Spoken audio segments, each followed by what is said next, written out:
He went out from there. He came into his own country, and his disciples followed him.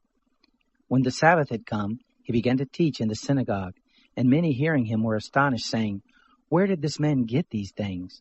And what is the wisdom that is given to this man, that such mighty works come about by his hands? Isn't this the carpenter, the son of Mary, and brother of James, Joseph, Judas, and Simon? Aren't his sisters here with us?" They were offended at him. Jesus said to them, "A prophet is not without honor, except in his own country, and among his own relatives, and in his own house." He could do no mighty work there, except that he laid his hands on a few sick folk and healed them. He marveled because of their unbelief. He went around the villages teaching. He called to himself the 12, and began to send them out 2 by 2, and he gave them authority over the unclean spirits. He charged them that they should take nothing for their journey except a staff only, no bread, no wallet, no money in their purse, but to wear sandals and not put on 2 tunics. He said to them, "Wherever you enter into a house, stay there until you depart from there. Whoever will not receive you nor hear you, as you depart from there, shake off the dust that is under your feet for a testimony against them. Assuredly, I tell you, it will be more tolerable for Sodom and Gomorrah in the day of judgment than for that city." They went out and preached that people should repent. They cast out many demons and anointed many with oil who were sick and healed them. King Herod heard this, for his name had become known, and he said, "John the Baptizer has risen from the dead, and therefore these powers are at work in him." But others said, "It is Elijah." Others said, "It is the prophet, or like one of the prophets." But Herod, when he heard this, said, "This is John, whom I beheaded. He has risen from the dead." For Herod himself had sent out and arrested John, and bound him in prison for the sake of Herodias, his brother Philip's wife, for he had married her. For John said to Herod, "It is not lawful for you to have your brother's wife." Herodias set herself against him, and desired to kill him, but she couldn't. For Herod feared John, knowing that he was a righteous and holy man, and kept him safe. When he heard him, he did many things, and he heard him gladly. Then a convenient day came, that Herod on his birthday made a supper for his nobles, the high officers, and the chief men of Galilee. When the daughter of Herodias herself came in and danced, she pleased Herod and those sitting with him. The king said to the young lady, "Ask me whatever you want, and I will give it to you." He swore to her, "Whatever you ask of me, I will give it you, up to half of my kingdom." She went out and said to her mother, "What shall I ask?" She said, "The head of John the Baptizer."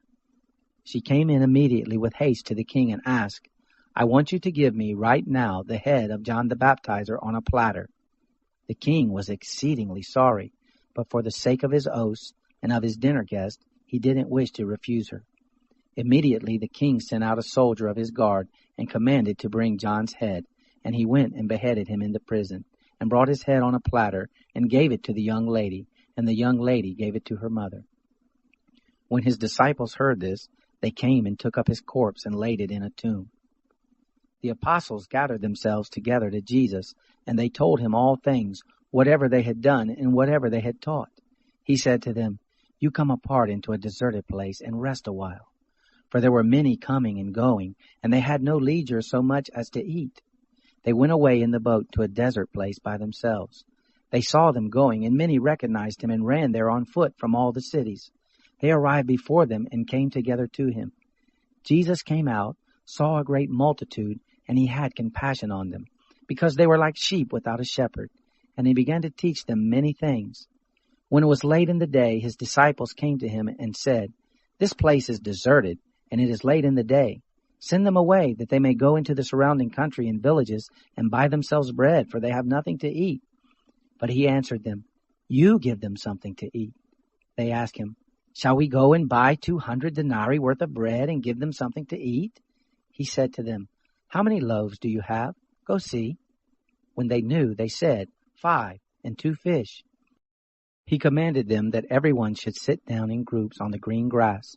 They sat down in ranks by hundreds and by 50s.